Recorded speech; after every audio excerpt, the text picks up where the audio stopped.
हज़रत गिरामी अल्लाह तबारक व तआला ने अपने प्यारे मुक़द्दस कलाम में इरशाद फरमाया, मा आताकुमुर रसूलु फखुज़ू। रब ने अपने प्यारे मुक़द्दस कलाम में इरशाद फरमाया, मा आताकुमुर रसूलु फखुज़ू। रब ने फरमाया, लोगो मेरा महबूब तुम्हें जो दे वो ले लो, जो दे वो ले लो, और जिस चीज से मना फरमाए उससे रुक जाओ। यानी जो भी चीज नबी ने हमारे लिए हलाल कर दिया वो हमारे लिए हलाल है, और जिस चीज को नबी ने हराम कह दिया वो हमारे लिए क्या है? जोर से बोले, हराम है। इसलिए रब्बे तबारक व तआला ने अपने प्यारे मुक़द्दस कलाम में इरशाद फरमाया, मेरा हबीब तुम्हें जो दे वो ले लो, जिस चीज से इनकार करे मना करे उससे रुक जाओ। और अल्लाह तबारक व तआला का लाख लाख शुक्र है, सबसे उसका बहुत बड़ा एहसान, उसका बहुत बड़ा करम यह है कि उसने हमें और आपको इंसान बनाया। उसने हमें और आपको क्या बनाया है? अगर इंसान हो तो बोले यार, क्या बनाया है? इंसान बनाया। बहुत बड़ा मेहरबान, उसका बहुत बड़ा एहसान है कि उसने हमें और आपको इंसान बनाया। वरना अगर वो चाहता तो हमें और आपको पेड़ भी बना देता, अगर वो चाहता तो हमें और आपको पत्थर बना देता, अगर वो चाहता तो हमें और आपको जानवर बना देता। यानी इन्नल्लाह अला कुल्ली शैइन कदीर, रब हर शय पे कादिर है। वो जिसे जो चाहे उसे वो बना सकता है, जो भी चाहे वो बना सकता है। लेकिन उसका बहुत बड़ा एहसान है कि उसने हमें और आपको इंसान बनाया, और इंसान बनाने के बाद में इरशाद फरमाया, लक़द खलक़नल इंसान फी अहसनि तक़वीम। रब ने फरमाया, हमने कायनात में सबसे ज्यादा हसीन व जमील इंसानों को बनाया है। सुभान अल्लाह, सुभान अल्लाह, सुभान अल्लाह। सबसे ज्यादा हसीन व जमील इंसानों को बनाया। करम वाला है करम। रब का इतना बड़ा एहसान कि उसने हमें और आपको इंसान बनाया। लेकिन उससे भी ज्यादा बहुत बड़ा एहसान कि उसने हमें और आपको इंसान बनाया, और इंसान बनाने के बाद में अपने महबूब की उम्मत में पैदा। बहुत बड़ा एहसान है उसका, बहुत बड़ा करम है। सबसे बड़ा एहसान तो उसका यही है कि उसने हमें और आपको इंसान बनाया, उसके बाद में अपने हबीब की उम्मत में पैदा फरमाया। वरना लोग सोचो, जिसकी उम्मत में पैदा होने के लिए नबियों ने, कई नबियों ने, यहाँ तक कि मैं तो कहता हूँ सारे नबियों ने बरसों बरस तक रब की बारगाह में दुआ मांगी है, मौला मेरे दिल की तमन्ना ये है, मुझे नबी न बना बल्कि इंसान की शक्ल में बना करके अपने महबूब की उम्मत में पैदा। सुभान अल्लाह, सुभान अल्लाह। अगर समझ रहे हैं बात तो बोले, वरना खामोश रहे। सुभान अल्लाह, मोहब्बतों के साथ बोले सुभान अल्लाह। सदका खाते वो बोले। नबियों ने दुआ फरमाई, मौला मेरे दिल की तमन्ना है, तू मुझे अपने हबीब की उम्मत में पैदा फरमा।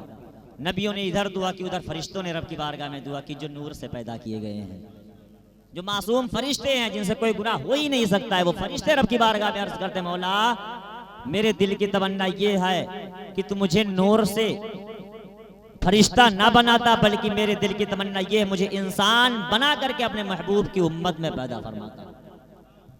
नबियों ने, फरिश्तों ने रब की बारगाह में दुआएं की, मौला हमें अपने हबीब की उम्मत में पैदा फरमा। और हम और आप न कभी रोए, न कभी गिड़गिड़ाए, न कभी वाबैला किया। रब की बारगाह में उनके उम्मत में पैदा होने के लिए एक सजदे तक भी नहीं किए।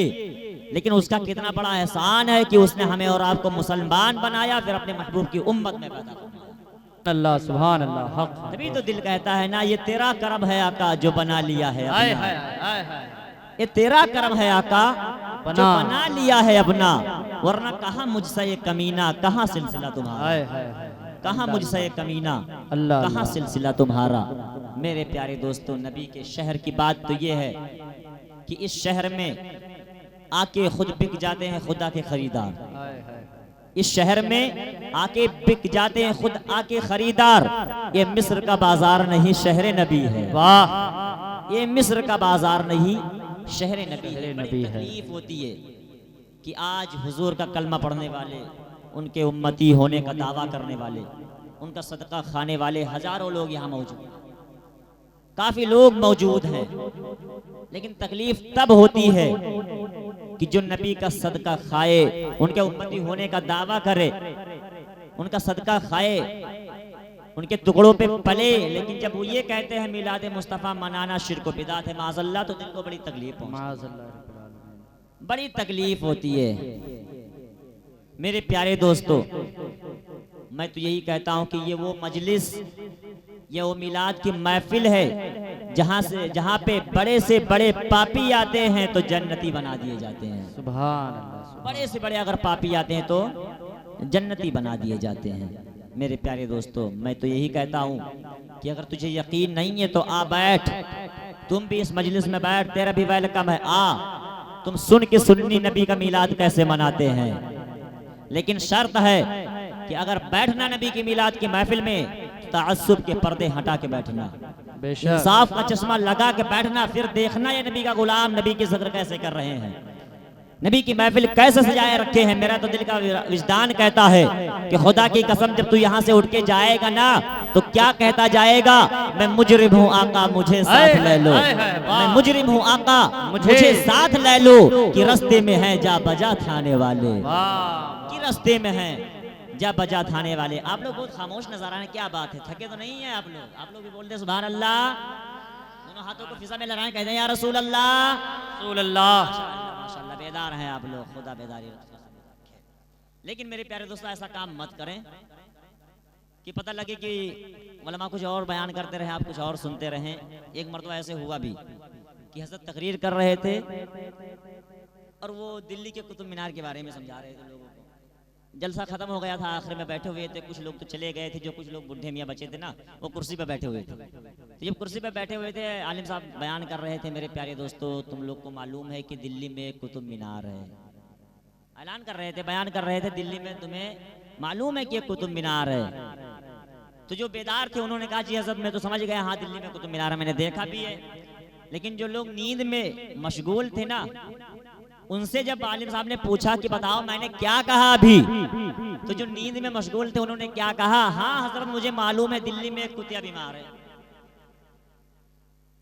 तो ऐसा माहौल मत बनाएं, ठीक है। जब तक नबी की मिलाद की महफिल में बैठे तब तक मुस्कुराते हुए चेहरे रखें और जाहिर करें मैं देखूं या ना देखूं, मैं देखूं या ना देखूं, मेरी नजर आप तक पहुंचे या ना पहुंचे, मेरा यकीन है कि मदीने वाले मुस्तफा तुम्हें जरूर देखते होंगे। वो तो उनकी नजर से तुम ओझल नहीं हो सकते, वो देखते होंगे, बस उनके गुलाम होने का हक अदा करें, कहते हैं सुभान अल्लाह। मेरे प्यारे दोस्तों, कुछ लोग आज के जमाने में नबी पाक सल्लल्लाहु अलैहि वसल्लम के माँ बाप को जहन्नमी कहते हैं। बस खामोशी इख्तियार करें, मेरी बातों को सुने, कुछ देर के लिए मैं हाजिर आया, फिर इंशाअल्लाह अपनी जगह लूँ। कुछ लोग आज के जमाने में नबी के वालिदैन को जहन्नमी कहते हैं माज़अल्लाह। मेरे प्यारे दोस्तों, आप अंदाजा लगाएं कि एक मर्तबा नबी की अम्मी फरमाती हैं, नबी की माँ फरमाती हैं कि एक मर्तबा मैं लेटी हुई थी अपने बिस्तर पे, तवज्जो से सुने मेरी बात। नबी की अम्मी फरमाती है एक दिन मैं अपने बिस्तर पे लेटी हुई थी कि मेरे माथे पे पसीना आ गया, मेरे जिस्म में पसीना आ गया, मेरे जिस्म के बदन के ऊपर पसीना आ गया, गर्मी की शिद्दत मालूम हुई। फिर कुछ देर के बाद अचानक मैंने क्या देखा कि मेरे पीछे से हवाओं के झोंके आए।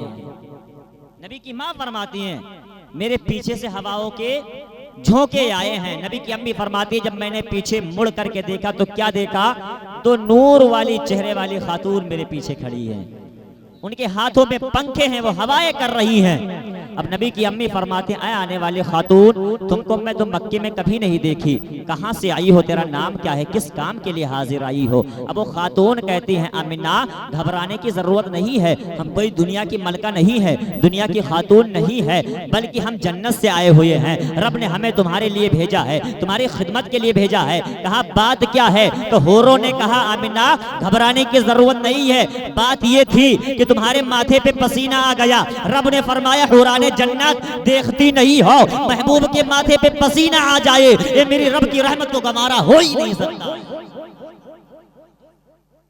नबी के माँ के माथे पे पसीना आ जाए मेरी रहमत को गवारा हो ही नहीं सकता। आप बताओ कि जिस नबी के माँ के माथे पे पसीना रब गवारा नहीं कर सकता है, तो बताओ उस माँ को रब जहन्नम में डालना कैसे गवारा फरमाएगा, कैसे गवारा फरमाएगा। आओ सुनो, जो कहते हैं नबी के माँ बाप जहन्नमी हैं, तासुब के पर्दे हटाओ, इंसाफ का चश्मा लगाओ। मेरे नबी पाक सल्लल्लाहु अलैहि वसल्लम एक मर्तबा एक गैर मुस्लिम के मकाम से अपने जिस्म को टेक लगा के खड़े हो गए थे।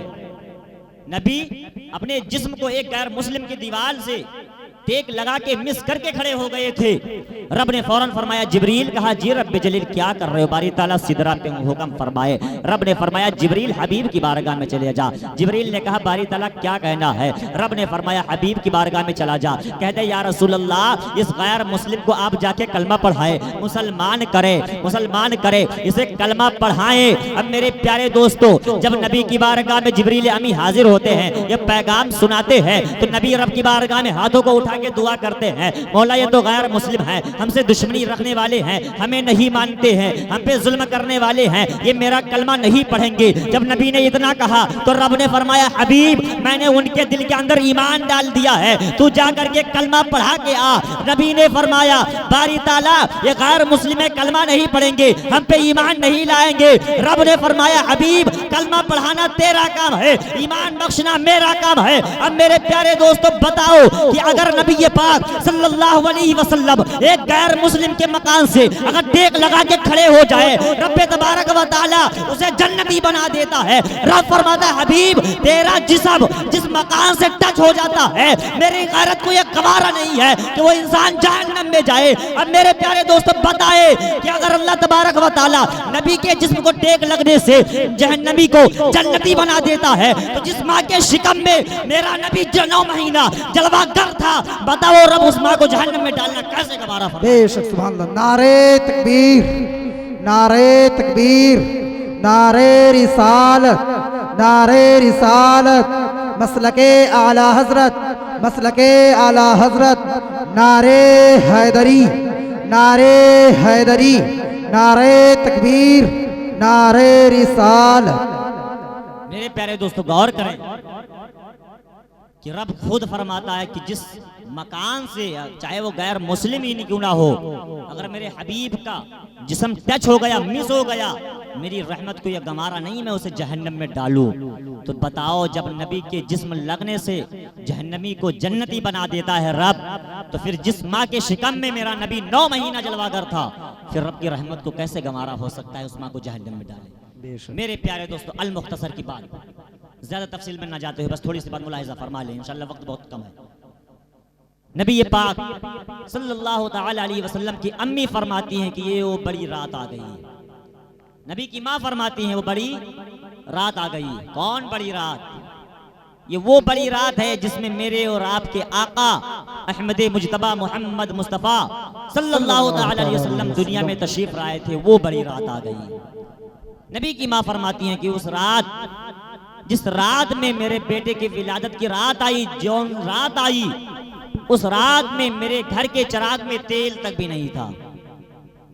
उस रात में मेरे घर के चिराग में तेल तक भी नहीं था, और उस वक्त मेरे पास किसी खातून का होना बहुत जरूरी था, लेकिन कोई खातून नहीं थी।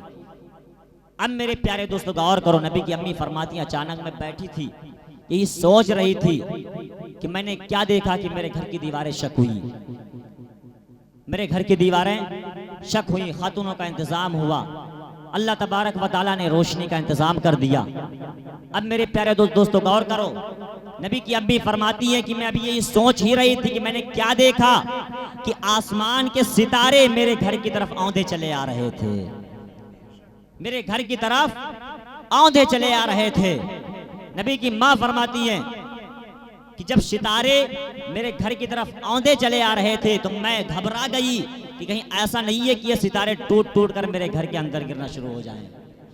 मैं घबराई कि ये सितारे टूट टूट कर मेरे घर के अंदर गिरना न शुरू हो जाएं। मेरे प्यारे दोस्त ये बताएं कि नबी की विलादत की खुशी में, नबी की पैदाइश की रात में अगर रोशनी का इंतजाम किया किसने? बेशक वो रब ने रोशनी का इंतजाम किया है।